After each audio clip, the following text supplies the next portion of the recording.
Hello, welcome to an Evergreen conversation. Today you're going to hear myself, my mom, and my son discuss my mom's childhood, intergenerational relationships and communication, and practical ways of identifying and moving past hurt. Where did you grow up? I grew up in Blumenort. In Blumenort. Did it look like the same Blumenort we see today? No, it No. was very, very different. Very, very different. So where is Blumenort in comparison to Winnipeg? In comparison to Winnipeg, Blumenort is, oh my goodness. Haven't even thought of it that way. Is it like 30, 40 minutes south east of Winnipeg? Something like that? So kind of like a small town, pretty small town, Very rural. small town. A rural small town, Yeah. yeah. How big was the house that you grew up in? The house that I was born in was at the Platte Village, way in the middle of the section, which has long since disappeared. But then my parents built a house when I was just a toddler, and going on 2. And then that was in Blumenort, right on the 311, 2 miles west of the number 12, right on the 311 as it is now. How many siblings did you have? As one of 5 siblings. One of 6. And in the order of siblings, you were I was the third child, right? Smack in the middle. child. Typical setup for being a middle child. Nice. The ones that are not seen, but still greatly needed. Oh.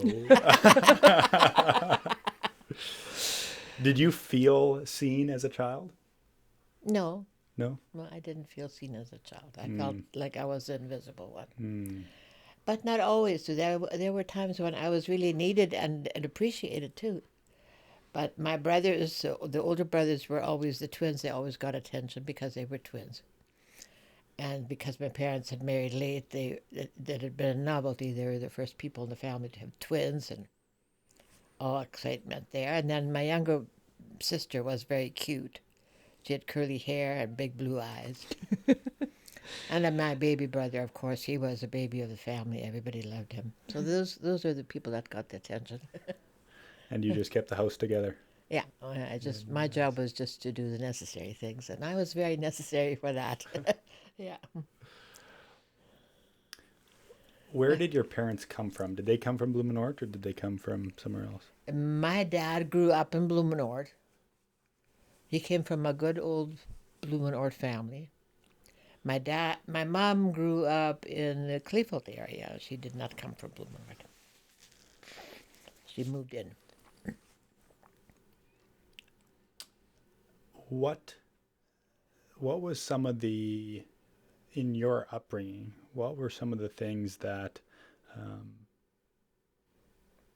that were valued? Like, what did your parents value? My parents valued hard work, integrity, honesty, that kind of thing. Both of them were hardworking, very honest, very, very, also thrifty. Just a lot of old-fashioned values like that. Hardworking. So would you say like the kids that got the most attention would be the kids that personified those values? Probably. When I meant what I said about attention before, that was more the novelty kind of attention. I think I worked just as hard as anybody did, as far as that goes. Yeah. As far as the work goes. How did your parents communicate with you? Like, what was I'm just thinking about nowadays. Let's put this in perspective. So nowadays I would say we see a lot of people maybe catering to their children. Maybe Mom, if you want to step in a little bit on what you're seeing, but there seems to be a big shift in the way parents interact with their kids. And so I'm curious, right? Like how did your parents interact with you? What was their style of parenting and communication with you? I would say it's very much the opposite of what is now. Just one example is in those days, if there was a big meal being prepared, my mother was an excellent cook. I loved her food. But and they were very good at hosting. They hosted family gatherings and all kinds of neighborhood gatherings and what have you. But then the men would eat first, and then the women, and then what was left over, the children could have. Very different than now. The exact opposite of Yeah. now, yeah. Yeah. But that was literally true. Yeah, Yeah. the women ate out of the same plates the men. First table, the men ate. They were the honored ones. Second table, the women ate out of their husbands' plates. And the third round, whatever was left on the table, the kids could go in and have out of their parents' plate now. And whatever was left over, that was still good for the kids. That's literally how I grew up. Did that instill in you a feeling of value? No. Yeah. No. Yeah. Interesting. Yeah. So when did that switch? Because obviously at some point, at least in southeastern Manitoba, that's where Blue Minority is, the Mennonite culture, we don't do that anymore. Oh no, that's been many years since that Yeah. happened. Did it happen when you were still a kid, or did it happen after? When I was a kid, that's what happened regularly. Yeah. If I can just jump in, like when I was a little kid, it would still be that the kids would eat after. Like if there were several families there, that the grown-ups would eat, The grown-ups would eat first, but and then the kids would come. I don't think I've ever seen where the husbands ate and then And the the wives and then the Yeah, kids. yeah, But it would have when I would have Yeah, been like yeah. under 12, and that's like Yeah. maybe between just in my early childhood. yeah, That would have yeah. been Well, fairly common. things like that don't change overnight. They change slowly. Interesting. When But it wasn't just in Blumenord. Excuse me. For instance, when we were in Kansas, which was around the year 2000, or almost, some of my kids and grandkids came to visit, and they stayed with us over a weekend. So we had them with us when somebody invited us over for a meal at their house. That was Ted and Lois's little ones, and they were still living that way.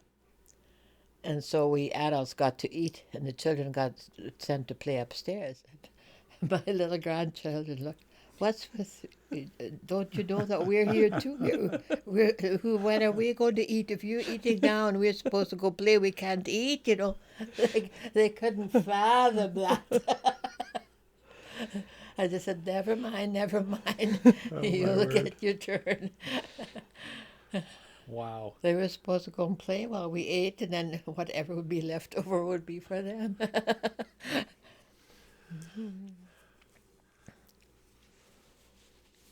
So what were some of the ways that your parents communicated that they loved you? Like if you would try to, or maybe, yeah, if you could somehow, I think this is maybe a tough question to ask, but because there's the way that we feel that we're loved, right? There's a way that we feel like we're loved. And so when someone does it to us, whether they're trying to do it to us, trying to show us love, we feel loved.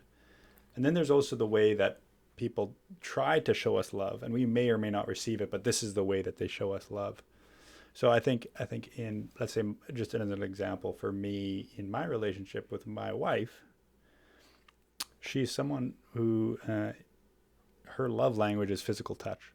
And so for her, when she sees me struggling, her response to that, the default will be physical touch. Yeah, Right?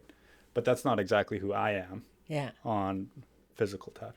yeah, So there's both what she does that communicates love to me based on how I see it, and then there's the love that she gives to me based on the way she sees it.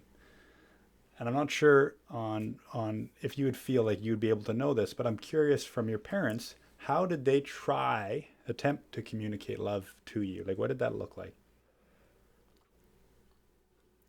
Love was not a word that was ever used at our house. And I do not know if my parents were consciously trying to show us that they loved us. I think it was just a given. Yeah, of course we love our kids. And of course the very fact that we feed them and clothe them and house them shows that we love them and we take care of them and They may have prayed for us. We Mm. never prayed aloud, so I don't know. So they never told us they prayed for us. So, like, they never said things like, I love you, or I Mm. pray for you, or I wish you well. Those kind of things were not said. Mm. But Did they never, even later on, like at any as they point? got older, it was a little bit, I remember in my relationship with my dad, I remember at least one time as a child that he gave me a compliment. And I cherished that so much, I have remembered it to this day. One time he gave you a compliment. Yeah, he said he had noticed that I was saying thank you Wow. because I was, like he'd seen that I was trying to be Yeah. nice and say thank you at the right time. So that was a compliment. I remember as a teenager once, as a young teenager, I was really going through a struggling time for various reasons, but I didn't open up to them at all. But one day I burst out crying, and then I left the room. And that day, Dad followed me upstairs and very quietly, gently asked me what was wrong. And to the point that I took it out of love. And I started telling him what was wrong. And I don't know the whole story, but I just remember that he listened. I don't remember the whole story right now. That's what I'm saying, all the details. But I remember that he listened and that it moved me to think that he cared enough to listen. He wanted to know what was wrong, and he cared enough to listen. So there were moments like that when he. Yeah. Do those show love, right? Those do show love. Yeah. Yeah. Absolutely. That it's to me it's so insightful and a little bit wild to hear that in this day and age, to hear someone growing up with one compliment by their parent their entire life. That's what I remember. The only Yeah. one I remember. There Well, may have been more, but yeah. it was not an everyday experience. Yeah. That's for sure. I can just totally relate. Like for myself, I think of how sensitive I am, and how, if someone doesn't give me a compliment, and then if I don't hear a compliment, let's say within a month of doing something, how it's like, oh, I must, you get into your head and wow, I must be sucking at this or that, or Yeah. but yet the different generation had a whole different experience. So how did you cope with that? Like,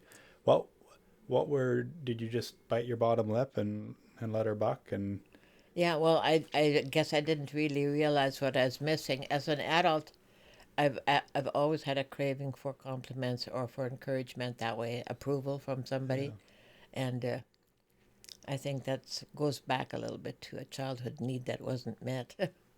I think it has something to do with that. that makes sense. But I'm not one of those people who want to blame my childhood for my problems. I don't believe in that.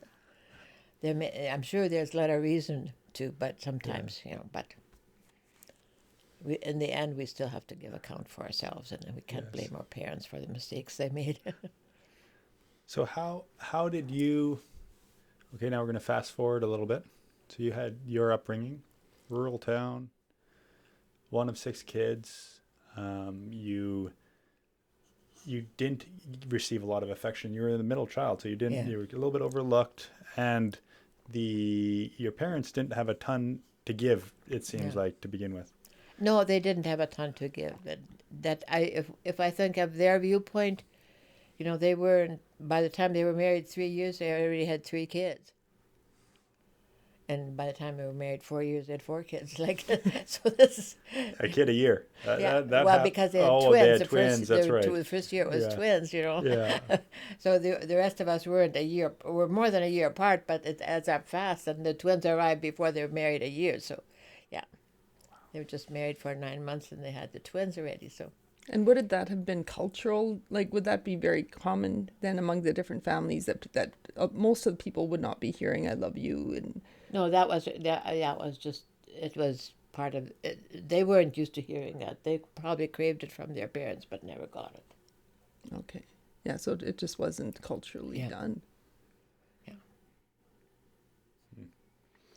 Do you remember any instance of interacting with any other kids or any other families that would have done things a little bit different? Like, does that stick out to in your mind at all, or was it all very similar? parents were very separate from their kids, a little bit closed off maybe, or just not very expressive of emotion and care. Well, some of the neighbors were there. There was a difference from one family to another. For one thing, there was a Reimer family that lived just south of us, and for some reason, maybe when my mother was sick or something, my dad had suggested that maybe brought us there for evening or something, and that lady would just sort of so gently come and explain to us that we should be happy even at her house, and she told us where the bathroom was, and that we should just eat and be, and she was very kind, and that just really struck me that was very special, very very special. There were other homes that were a little more in my parents' home. Emotions and kindness of feelings and that kind of thing was not expressed. Right. But in some homes it was, yeah. A little bit more. A little bit more, yeah. Probably not like today, but a little bit more. Personality still played a factor on how parents parented at that time. So zooming forward to you getting married, you having kids. What were some things that you wanted to implement that your parents, parented you, I guess? And what were some things that you wanted to make sure that you didn't do? Like your parents did this and you want to replicate that with your kids. And then there's those things that my parents did this and I want to go hard against that. I didn't like that. I didn't feel loved. I didn't feel this and that. Yeah. So I wanted to push against that. So how did your parents affect your parenting to your kids? There were definitely some areas I wanted to just be the opposite. Yeah. But that part, of course, is a bit of a rebellious streak. I always had a little bit of a rebellious streak, too. So I admit that. But I liked that my parents were, for instance, my mother was a very good cook, and my goal was to be a good cook like her, too. And she was very good at hosting, and that's another thing I would like to emulate. Yeah.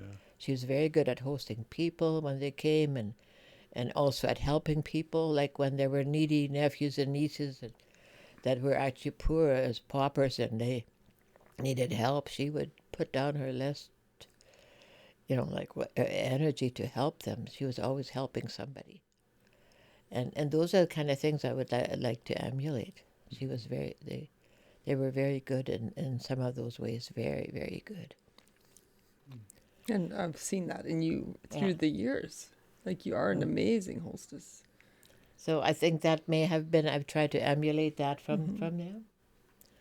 But then there were just all kinds of little details. Like, for instance, I was not allowed, so many things that I wanted to do as a child, I was not allowed. The usual answer if I asked for something was no, without a second thought. Like, if I wanted to read a storybook or talk about going to camp somewhere or doing something different than usual or going to Zingstund or whatever it was, the first answer was always no.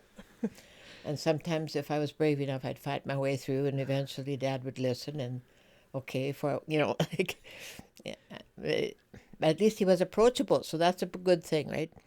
But I determined then that, if I'll have a family, my children will be allowed to read, and I let them read. I can attest to that. Mom loves books, so that came through, I think. Yeah, that one came through. And some other things like that. How did... I know we're going to get it maybe into little touchy subjects that are a little near and dear, but how did you try to express love to your kids? I tried to say I love you to my kids. I don't know how often I said it, but I did say it sometimes. Yes, you did. Yeah. It was my goal to say that, and my husband was agreed on that. Yeah. He grew up in a little bit different home, because his mom was always ill, and she wasn't a good example in every area, but in that area she was a very good example. Yeah. She told her kids she loved them and always had time to listen to them and stuff like that. Yeah. So that was one thing that your dad wanted in our family as well. He didn't always have patience to listen, but he wanted to. The desire was there. The patience might not always have been there. But. Yeah. Well, if I think of how I most felt loved by you, would have been like I just as a young child, like maybe 5-year-old or 6, 7 years old, where you would read to me and like we would both get all involved in the book and I would be lying there on your bed crying, and wrapped up with the storyline and you were reading aloud to me. That was very cool. And it's kind of interesting how that combination, because you weren't even allowed to read. I wasn't allowed to read it, but I loved reading. So then I got into trouble. As a child, I got into trouble because I'd sneak storybooks home without permission and read them at night when nobody was supposed to see. And all of a sudden the light was on and my dad had to go check the cows in the middle of the night or something that farmers do. Then, oops, there's a light on upstairs. Better go check that out. And there was there Betty. Yeah, quickly switch out the light before he came too close. Pretend to be sleeping. I had the book under my pillow. I was a little cheater, yeah.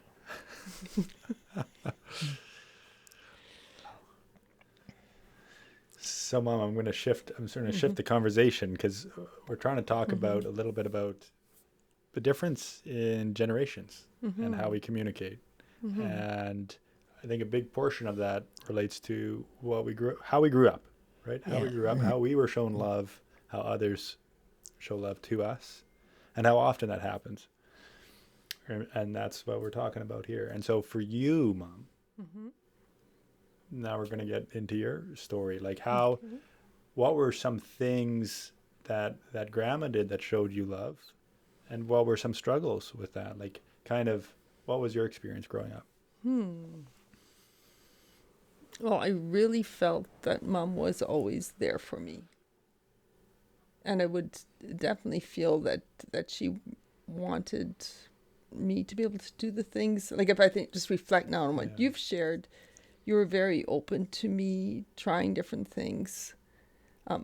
So much so I remember when I was in college, like in university, and I came home and I don't know if you remember this, but then one of the guys, like a really nice guy, just had offered to hitchhike with me across the provinces or something kind of, and Mom was like, no. And I thought, oh, like you're always so open to all these new ideas. That's the one that we cut off. It was one that was not good. Exactly. So, but generally, you wanted us to. Was that a bad thing? I don't know. I didn't think it was fine. Surprised you. It surprised me. Yeah, because you really did want us to have a variety of experiences, go swim, have swimming lessons. Hitchhiking across the country, that wasn't on my idea. I don't remember that right now. But I don't know. And you're also, the other thing that you would be very open to discussing, and I really appreciate that, because I do remember some of my friends, like their parents would just kind of lay down the law. And what I really valued was that you would discuss why, like what's the reason, why wouldn't we do this, or why would you prefer that we didn't do that? Yeah, so I forget now exactly. And how did I push back? Is that what you also asked about? How I might have pushed back against how I was parented? Remember some of the struggles that you experienced as a kid, right? Like, and then, because I think we're going up the chain of genealogy, right? Kind of. Yeah, and how does it come down? How does it come down, right? Yeah, exactly. What else should I share? I think was one thing that's kind of funny actually is, right, even just here that we're kind of doing this podcast, it makes me think of my childhood, and I was a pastor home, right? And then we would be on stage a lot.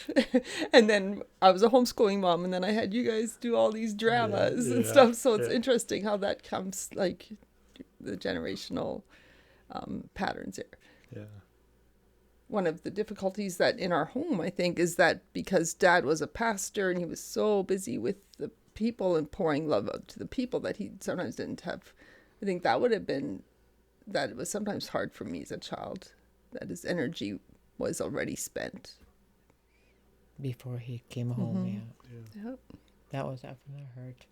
Yeah. It's a hard thing, yeah. It's a very But hard thing to do as I was going to say as a pastor, but also as just anybody who's in a very giving, person-oriented job, Yeah, because you give and you and, give all where you day. give long hours Yeah. every day, and you just come home exhausted. Right. It's Exactly. just, But even on the flip side, or maybe exactly along with that, now that I'm a therapist, I often feel like I'm doing exactly the work that Dad did.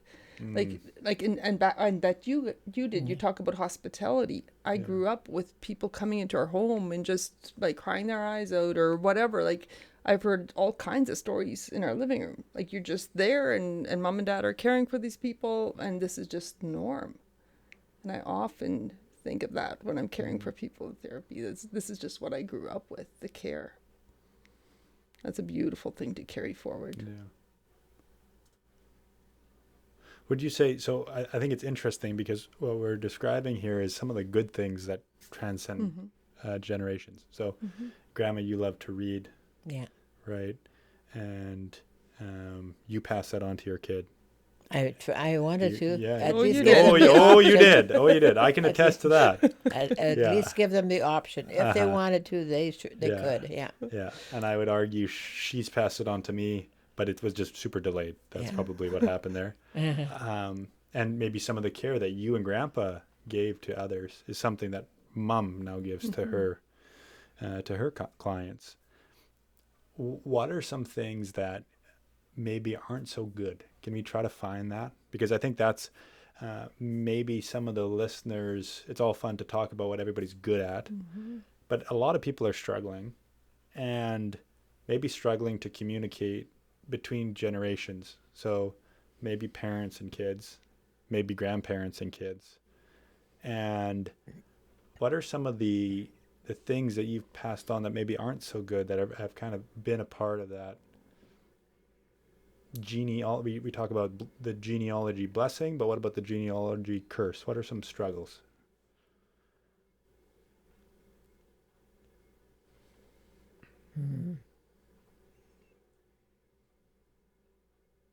Well, I could just throw out some ideas that come to my mind. One thing in therapy that we often talk about is that when we are hurt in relationship or when there's differences in relationship, we either kind of cling to each other and just try and get the other person to change and maybe get angry and just try desperately to get the other person to change, or we kind of cut the other person out. And we didn't really talk about this, but when you were young, a lot of your relatives moved to Mexico kind of to cut away from, I think, like probably secular influence, something like that. They called it worldliness. They wanted to move away from worldliness. Yeah. So I don't know, do you see any patterns like that like if we look at patterns, Yeah. would that have been a bit of a pattern to rather cut off if things were difficult, to rather cut off than maybe to just stay involved, or would that not have been a pattern?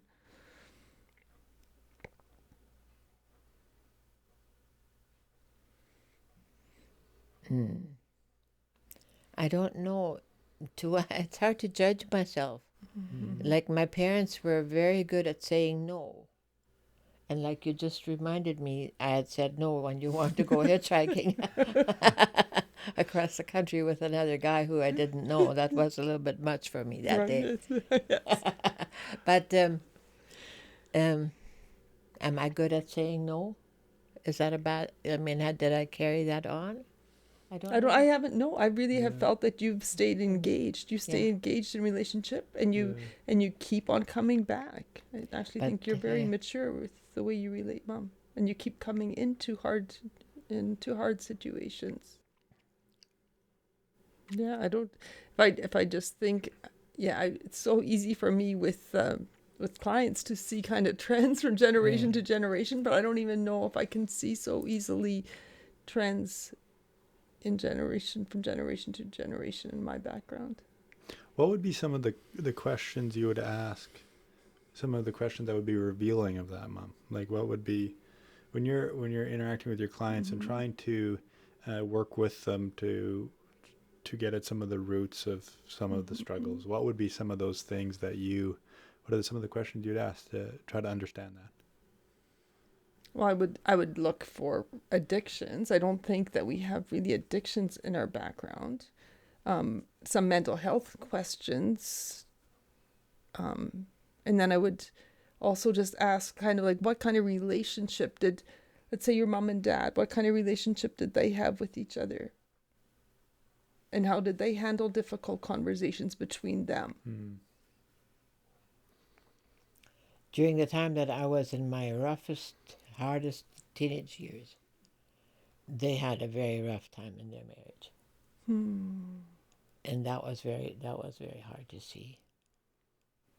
But then, looking back at it later, I could see that, they married at a bit of an older age, and then they had kids so fast, one after the other. And then before they knew it, all of a sudden they had a bunch of teenagers. Come on. And they just were always as if life was running ahead of them. They couldn't catch up, and their pressure showed, and they were overwhelmed, right? So when they were overwhelmed, did they tend to argue with each other, or did Yeah. they tend to shut down? At that stage, there was a time when they argued with each other. I don't remember thinking whose fault it was. I just remember thinking that my answer was to run away from it. I just wanted to run away from it, and I would leave the house when I heard it. I'd go hide in the bathroom or something crazy like that. Did it get pretty loud? Yeah, it got loud, yeah. Did it ever get physical? No. No. Not that I know. No. You said there was a time that they were. Would you say that, like? I don't remember that from my childhood. The earlier childhood, I don't remember that problem. And later, as an adult, I don't, that wasn't there either. Must have been a few years of their. Maybe they were going through midlife crisis or something. Everything happening at the same time. Where Mom wasn't well, she had not cancer, gallstone surgery, and different couple of surgeries in a row that showed she wasn't well, and whatever. Yeah. That could have been reasons that. Yeah.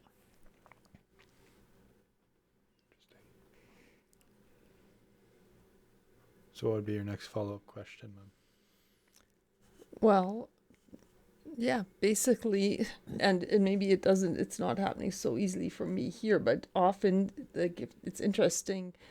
So let's say if your mom and dad tended to kind of get angry with each other, or kind of intense with each other when they were hurt and when there were differences, would you say that you and dad would have, is that how you and dad would have also handled differences? I'm trying to think. I have not heard you guys argue a lot. No, we didn't argue a lot. We were very committed to not being, but we were disappointed sometimes, and we disagreed sometimes. Yeah, everybody does once in a while, right? So how would you have handled your differences? What would you say how you would have handled them?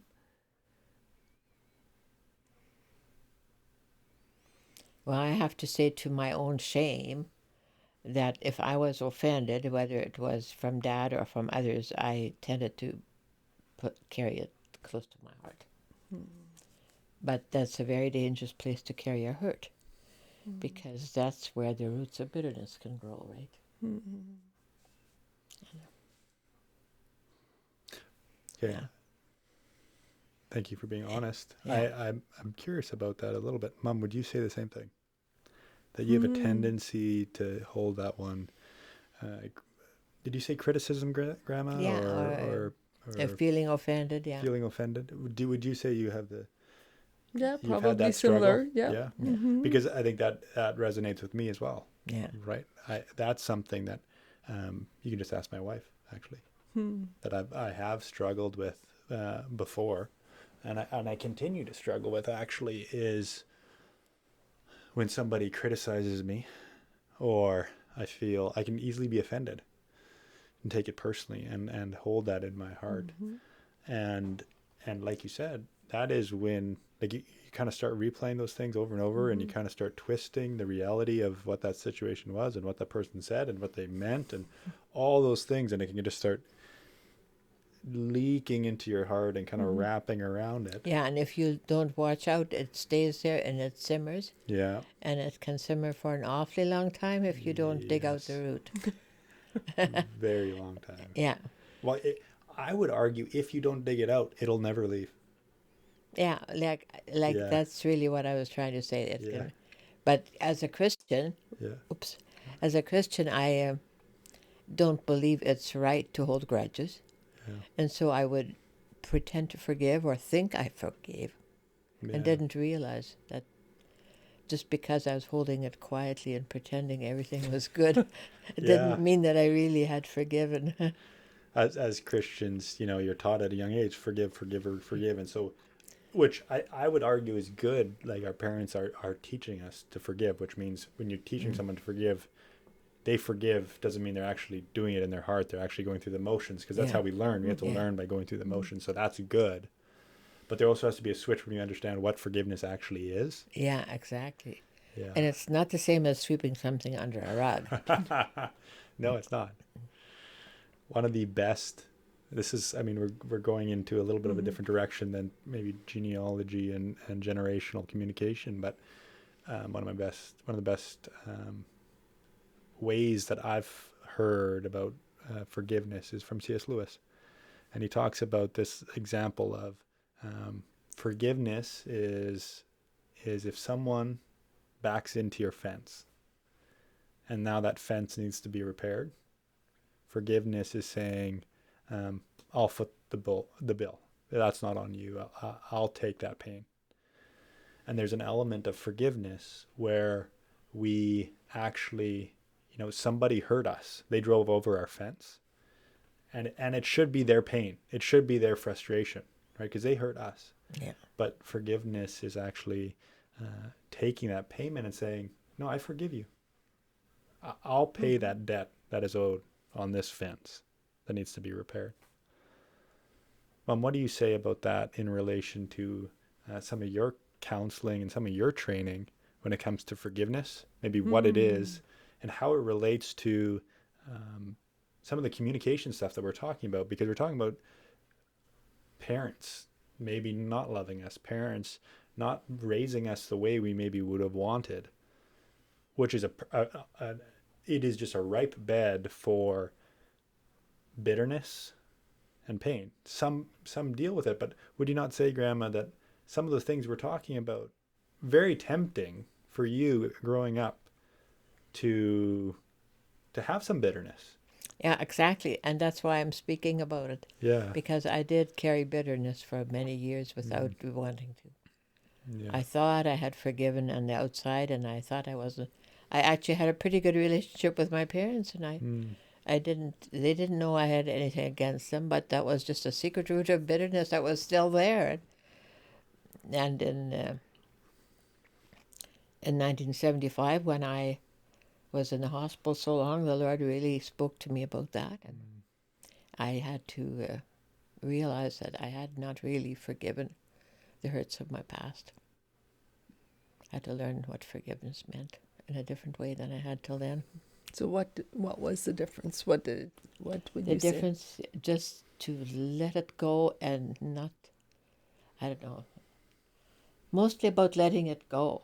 Because one way you can tell there's bitterness in your heart is if you feel like making a fist when you think of the story. Or if your hand starts sweating or your hair starts sticking up on the end, you realize even though you pretended to forgive, there's still some heat inside that should be taken care of. Yeah. And that's still helping. If I thought of the hurts of my childhood, I could still, Yeah.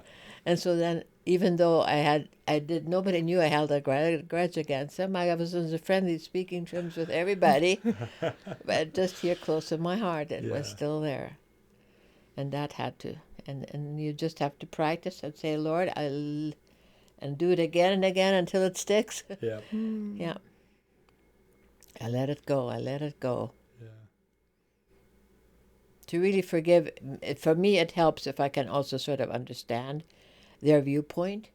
and just visualize why they did it the way they did it, and so it doesn't feel so much like an evil thing. I have understanding for it better, so that helps too. But the big thing is just to let it go. Let it go. God can take care of it. If they did wrong, that'll be between them and God. It's not my problem. I need to let it go. And when I really let it go, I'm free of it. Yeah. But usually you can't do that in one day. You have to do it. You have to do it again and again because your whole system still wants to hang on to it. So you're saying you can't get it all fixed in one counseling session? No. No, impossible. That's too bad. Pay you $100 and you'd get it fixed. I know. That would be nice. Just come to me. You can get done in 50 minutes.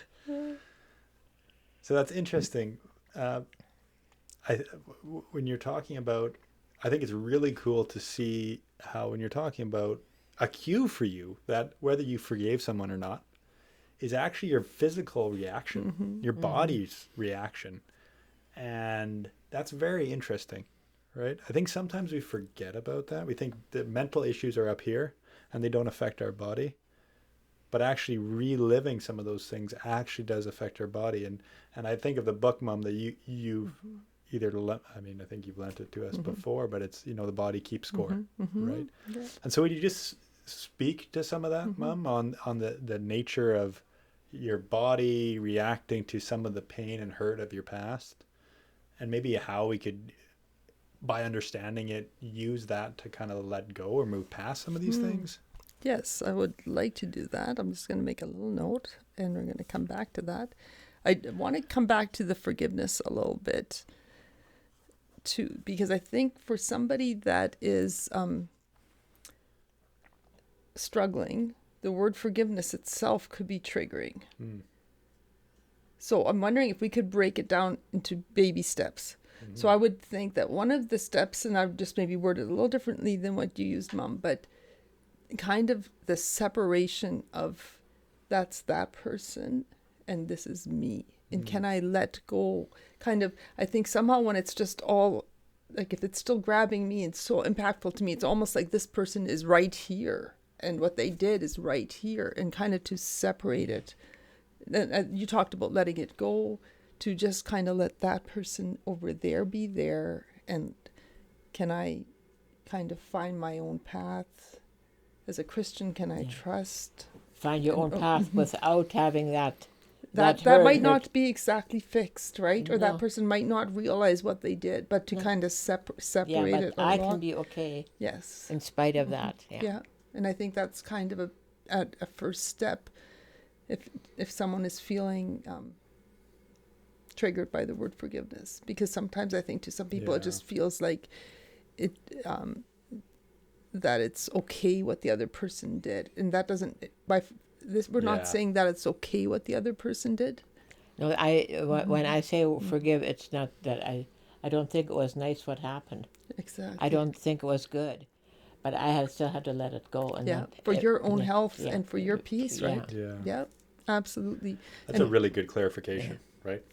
That in forgiveness, we are by no means taking away the pain or the hurt that person caused, right? Or even their own responsibility, maybe. Yeah, exactly. Or that's also a very good responsibility. They own the weight of that. Yeah. But for you, and then to jump back to if you can kind of feel it in your body, like the freedom, like you could just feel it different. Later, you could feel that freedom. Yeah, when you really learn to let it go, all of a sudden you just have such a free feeling. It's almost like, I don't know how you explain it. The pain is gone, and it's just you can just, it's almost like you can't even remember the hurt anymore. You can still remember it, but it's just such a different perspective. But it's separate from you. Yeah. It's separate from you. Yeah. I think it's amazing to me because I just feel, I'm just reflecting as you guys are talking about situations in my own life, in my own journey, even in the last year, tiny little instances of I desire, even if an an example would be, I desire somebody to do something to me, or desire for that person to acknowledge me, but they don't. And then I kind of like, oh, I just am kind of craving that acknowledgement. And or they criticize me. Either way, there's kind of this thing sticking to me. And what's happening is I'm kind of feeling like who I am depends on them. And when that happens, Exactly. then it starts coming in. And when it depends on, if who I am depends on them, then I become that one, right? And then their opinion of me, or their lack of opinion on me, is who I am. But when you can let that go and be like, no, they're their own person, I'm my own person. What they think of me isn't reality, right? There can be some truth to what they say, but it's not necessarily reality. Or it's not the reality that's important for you. Exactly. It's not your reality. It's not my reality. Then then when that separation, all of a sudden I'm super free around that person, and even apart from that person, to do what I believe is best. And that is extremely freeing when you get those waves of like, oh, okay, I'm actually fine, I'm good, let's just roll, right? And it's fascinating because I'm just thinking about it, is just it almost happens daily. There's almost an opportunity daily for me, and I don't know if it is for you guys too, but an opportunity daily for me to let go of a certain situation, not let that one fester, move past this situation or that situation, and just continue to strive to be who I am. It's really good. Can we use our bodies, Mom, to identify when an experience is, I'm going to use the word triggering, maybe that's not the right word, or traumatizing, maybe that's not the right word, but it's something hard in our past. Is that a good way to recognize, like Grandma was mentioning, right? When, I realized my fists were clenched, my palms are sweaty, right? Yeah. All of a sudden I'm going to start rapping to Eminem. I know you guys don't know who that is, but there's a lyric there. But does your body, is that a good indicator, or is there better indicators to understand, oh wait, this actually, there's something here that I haven't dealt with? Yeah, I think it's a great way. It's also, I often talk about, like, you can just feel the resentment barometer, like, it's boom, and you know that something is at stake here and something needs to be changed. And I maybe use the example of a barometer or a speedometer, like you're just all of a sudden the needle is going all over. Of a sudden you're red line. You're just exactly. And you can feel that in your body, and you can, and you know that, like, I think not only do you want to then separate a little bit from, like, psychologically kind of separate, like, who am I, who is that other person, because it tends to, the resentment often tends to be kind of, you're linking two people together. This person should have done that, why didn't that person do this, why is this person, like, maybe that comment really hurt me, or it's a lack of pitching in, I don't know, whatever else is making you frustrated. And to kind of separate and then to use your body to actually also calm down. Like, so you can go outside, do something outside, or for me, nature is very calming. Music, taking a little break also from maybe that relationship that's triggering you at that point. Would something physical naturally be something, like doing something physical? Be something like, I think when your body gets stressed and aggravated. Right. The cool thing about, let's say, going for a run, and you're a runner. But the cool thing about going for a run when you have anxiety, and there's often anxiety will tie itself into this too, because you're getting all worked up. But if you go for a run, it's like your body. So, okay, just to backtrack, when you get so worked up, when you're anxious, all of this, your body's like scanning for danger, and just like danger.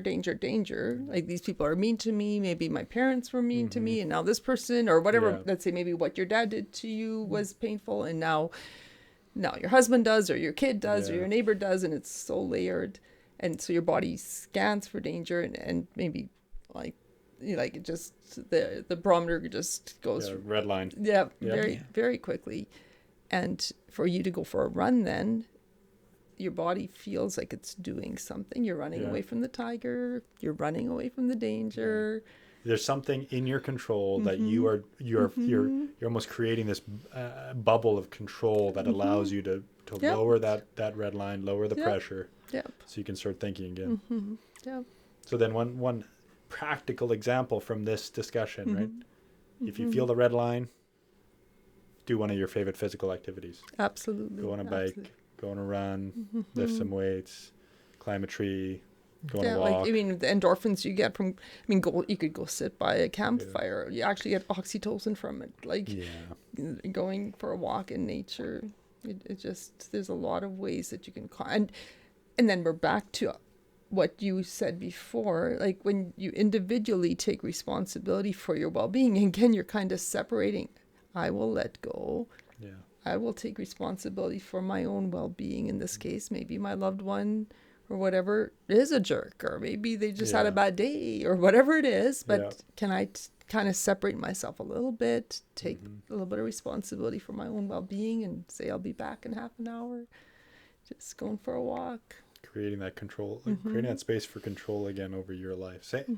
Both putting yourself in a position where you are actually giving yourself more control, and also just so you're not reactionary. You're not reactionary. You're calm and choosing, and courageous and curious. Those are all really good signs of being in a spot that you'd like to be in. So I'm going to try to circle this back around to kind of back to this generational communication where we started.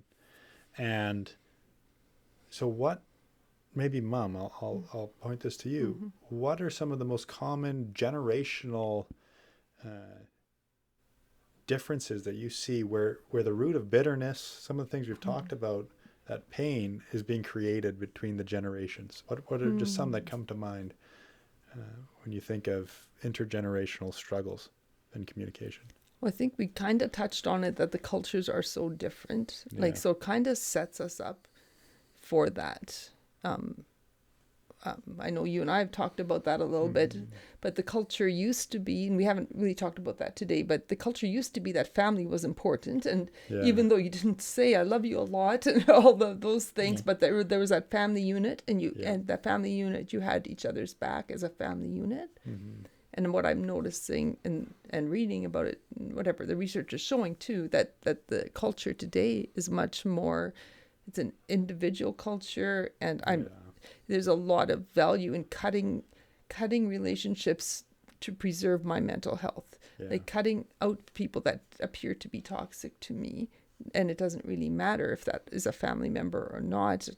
I need to at all costs kind of preserve my mental health. My mental health. And that's, so when that kind of, it's kind of like a perfect storm. If there's a little bit of a difference between the generations, between a mother and a daughter or whatever, and then the one has a value of like, I need to cut this off, and the older one maybe is even lonely or whatever, and would just love to be with family. And then family's everything. Yes, family's everything. Exactly. No matter how we feel, we want to be with family.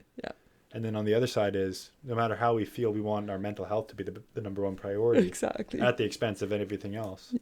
And so there's these two paradigms that are actually feeding into each other. They're opposite sometimes. This might be a little bit of a softball here question, but I do want to ask it because I think it's just revealing. Would your parents have ever even, they probably wouldn't have had the vocabulary to talk about mental health. But would they have even, is there any aspect they would have understood trying to keep your brain healthy, or trying to keep relationships healthy, or I don't think that they would have thought along that line. They knew about mental health problems, but that was the people who landed up in the insane asylum, or the weirdos, extreme the weirdos that had to be put away, or whatever. Those were that would be the talk. That's mental health. That's mental health problems. It's not a teenager going through some struggles in school type of stuff. No, and it's not preserving your own sanity, or not dealing with your in your relationships. What's healthy for you? No, that I don't know if they would have had that in their vocabulary at all.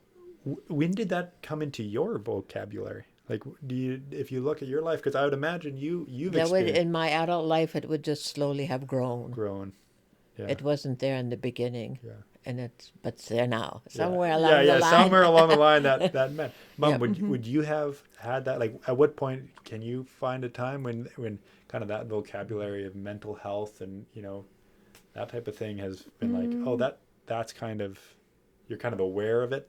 I think even someone like Dobson or Focus on the Family, that was kind of like for the Yeah, evangelical we circles, that was kind of We like, listened to that on the radio, and that was very educational. yes, yeah, it's like, oh, Family okay, health. so to think about family relationships, Yeah. right? Or Yeah. there would have been other leaders Yeah. too that it's kind of new. It felt kind of new and Right. important. So kind of through maybe some of the Christian evangelical side of things, that's where we started getting fed into this. Yeah, in our situation, Yeah. I would think so. Yeah. From a psychology perspective, Mom, in your studies and research, when did that start? Would you be able to kind of pinpoint when that started to be a focus in some of the psychology of like really like focusing on mental health and that relationship with relationships?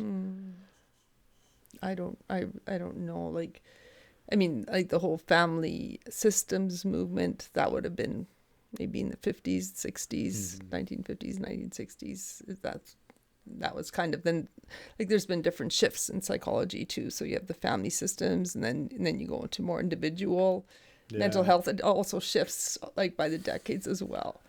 And now in the last decade or so, it's a lot of interpersonal neurobiology has a lot to do. We understand the brain so much more, and it, interestingly, it actually comes back to family and attachment and just how you feel by your from your parents and how much that impacts you if you feel secure with your parents. In the last decade, there's a lot more understanding of what our brains, our minds actually are. So like in something like interpersonal neurobiology, like actually those 4 words, so the relationship between people and how I'm affected by like feeling safe with you, Mom, or like with you, son. Like if our spirits feel calm and safe with each other, it's amazing what that does for our brain health and for our relationship health.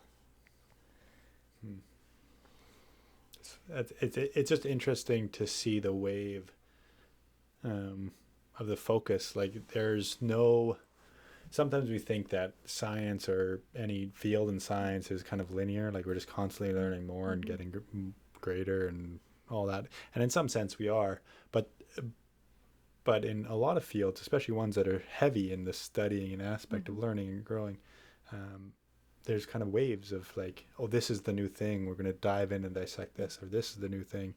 And so the kind of 1950, we had some of the family focus, and then we really went to individual focus. And now we're kind of circling back around to the brain and how that relates back to these things that we've spent time focusing on. And sometimes it almost seems like what goes around comes around. Yes. It goes back to the original, and it just comes with different words or different exactly a different shape ball or whatever that we're tossing around, but really it's the same truth we've had right along. Yes. Yeah, it comes back.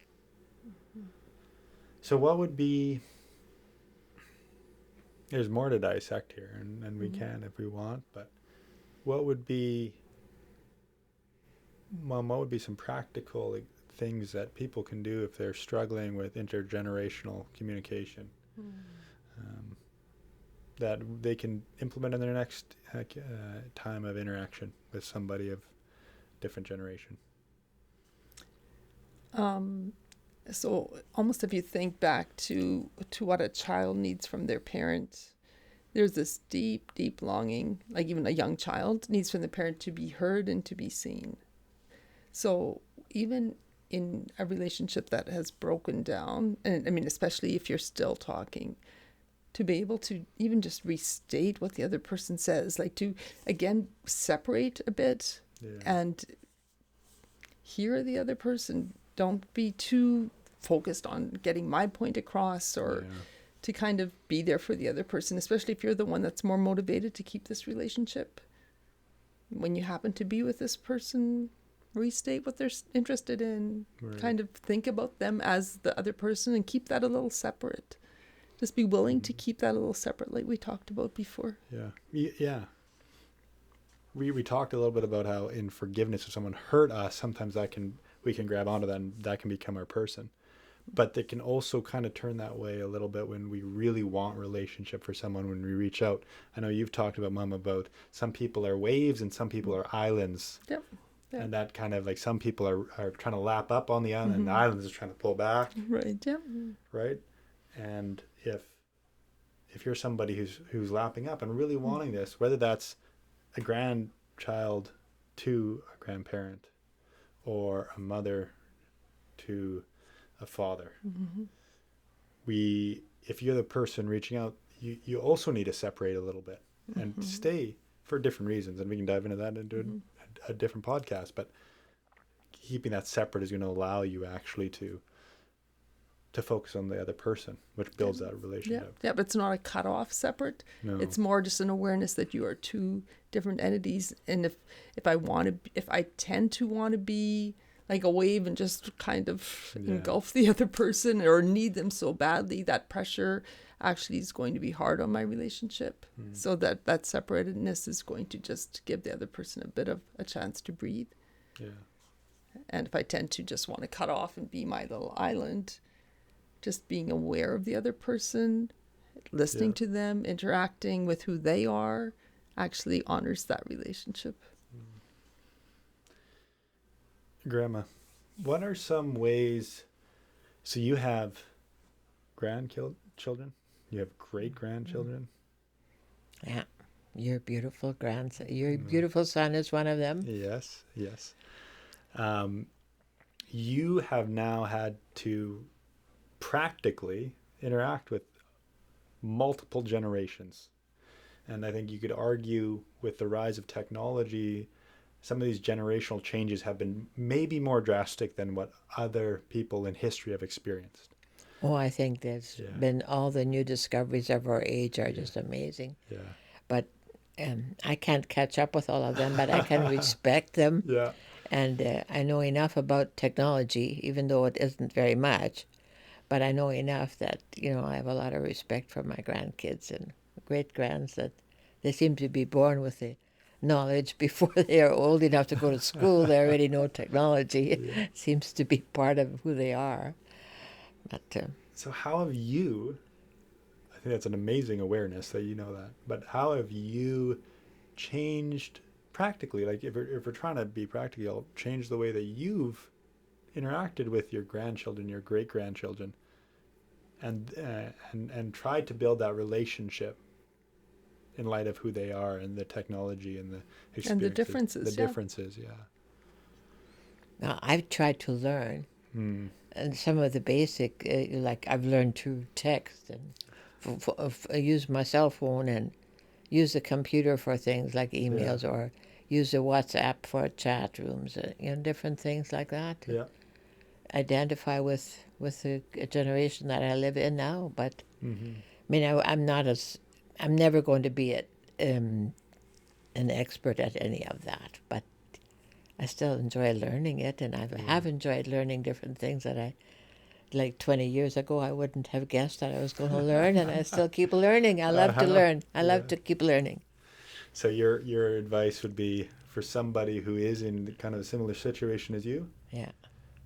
Try to learn some of the technology. Yeah, learn some of it. You don't have to learn everything, but learn enough so that you can, relate to the young people a bit and sort of get in their ball game to some extent. Yeah. Doesn't have a question for you. Yeah. How do you feel that Grandma bridges that gap? Like, let's say, I mean, it's two generations, but how does she bridge that gap to her grandchildren? What does she do that makes you feel like she wants relationship, or that you want to be in relationship with her? I do think your ability to learn technology is a powerful one, because you text and use emojis and like there's this also in this language. Not that I'm a big emoji guy at all. But I find it so cool when all of a sudden you send, a little me emoji on your iPhone of you, the gray hair and the glass and like the thumbs up, and like that's really cool. Yeah. I think that's really, really cool. it just shows an aspect of like you're striving. You're not trying to communicate the way you used to communicate. Like back on the farm in Bloomenort, you're not communicating that same way, Oh, I know. right? You're actually looking to the other person and creating their like a moving into their space a little bit. If I dare say so, it's from the time I was a child till now. There's been a lot of changes. Yes. I remember when hydro or the first came in, we were kids and we enjoyed. That was very exciting. The telephone was just a brand new thing. The old-fashioned telephone was Like just the ring-a-ding-ding thing here, yeah. was just a brand new dial. thing. My dad was involved with the board of that, working for the good of the community to set up telephone for the people. Yeah, he was involved with that kind of thing. That was new then. That was new then. And When I was a kid. Now we have Now the it's world in all- our pockets. Yeah. That is wow. Yeah, when we have the cell phone in our pocket, we have the computer, we have Yeah. everything. We have news, we have Yeah. whatever we Our want. phone. I mean, our camera. A Camera, camera, yeah. or we can carry games with us all in one little package. One little package. Yeah. I just reflecting more on what the question you asked, Mom. So we have that technology. That's a very practical thing. And I really do feel like some way that Grandma has really communicated to me that you love me is truly listening, right? Like I think that's I would say I've never, both you and Grandpa, never forced anything down our throats per se. Like I mean, we all knew where you would stand, Yeah. right? Both with your faith and beliefs, and everybody has different beliefs. That's just to throw something very, politically, there's different beliefs politically, there's different beliefs about all kinds of topics in this world, right? But something that you did well was hold to your beliefs, but not say that we had to hold to them. Okay. Yeah. So that's almost, again, that Yeah. separateness, right? Like that they could be them and you could be you, Exactly. and they would listen to you, Yeah. though. Mm-hmm. That's very cool. Yeah, and truly be them. I think that's maybe where I feel like it can get lost a little bit, because you sometimes we can say, okay, just listen to the other person, just let that other person be who they are, and you almost can't be yourself, right? It's You like, almost forget who you are. you are You're exactly, so busy listening. and that's not what we want either, Yeah. right? I think Right. we really want that distinction want- between like you can be you and I can be me, and we can there's certain aspects that we see the same thing, certain ones we don't, we're looking past each other, but that's okay. Yeah. If we value the other person as a person, Yeah. Then it's okay if we don't agree about That's everything. okay, We can yeah. love each other regardless. yeah, Yes. and that's how we can influence each other too. Like I Yeah. just like I think often we think, again, I'm just rambling on because it's good stuff, but we think we can change somebody if we do have disagreements. It's just that they don't have the right information. I need to tell them, or I just need to lay down the law. And maybe that older generation, I saw that a little bit. Yeah. Some of the older generation would maybe come down harder on some of those things. Yeah, This there is the was- way it is. It's not a discussion. It's just that's the way it Yeah. is, and that's how we teach. This as the generations have gone, it's been a lot more sensitivity to our mental health, a lot more sensitivity to, what do you feel, right? And there's something in between there. There's a middle ground where we can be who we are and believe with conviction, but we can also acknowledge they can be who they are and influence each other that way. So that's really good. Do you have anything else you want to add to that, Mom? No, I think that's a really good description of good relationship. It's like good individual mental health and also relationship. If we can do that, like we're golden. Thank you, Grandma, for having this discussion with us. Thank you for having it. That was, Thank you for leading it. yeah, absolutely. Very cool to be here with my Yeah. son and my mom. Yes. That's very cool. Yeah, Yes. very special. Not every day that this happens. No, Yeah. So there's going to be more to come. For those listening, go touch grass when you feel stressed. Climb a tree, go run. That's true. Right? Continue to learn. Let the other person be who they are and be who you are. Exactly. Don't neglect who you are, but also let them be who they are. Right on. We'll end it there. Sounds good.